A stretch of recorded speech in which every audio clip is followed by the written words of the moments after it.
Ejo aho bukera tuzosozera ya misi 16 y'isekeza ryo kurandurana n'imizi amabakorerwa abakenyezi n'abigeme kw'isi. Umuhari w'abakenyezi n'abigeme baharanira amahoro n'umutekano mu Burundi urashimiye cane abo bose bahagurutse ngo bagire ico bavuze canke ico bakoze muri urwo rugamba rw'iteka.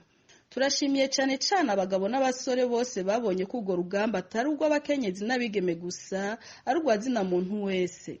N'urugamba ruhagarariye iteka ubuntu n'ibanga vya kiremwa muntu wese mu buzima bwiwe bw'umuryango n'igihugu.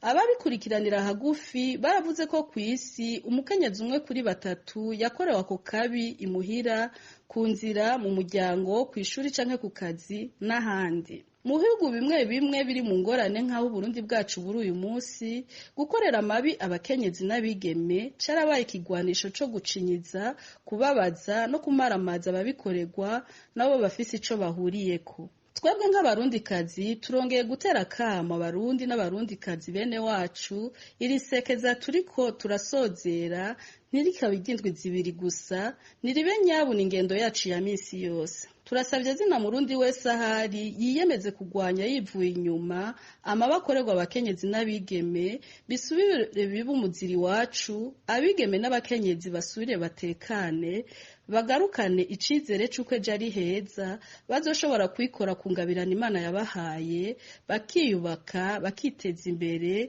bagafatikanya n'abandi kubaka igihugu atabo batuje kubera igitsina cabo. Bapfasoni bakenyezi bigeme bene wacu namwe bibondo vyacu, haguruka twigwanire, dufatane amaboko, ico kibi tugihashe, tube hafi y'ababikorewe, tubibutse ko ubuzima bukibandanya, tubashigikire bajabuke. Ntitugakongere gukingira ikibaba umunyakibi, ntitukamare ari twe twatewe, twubahuke kwiyamiriza inabi kugira nejo bundi ntihagire uwusubira kubona ayo mwabonye kuko tutakoze ico twarinda gukora. Ako nakamo k'umuhari w'abakenyezi n'abigeme baharanira amahoro n'umutekano mu Burundi.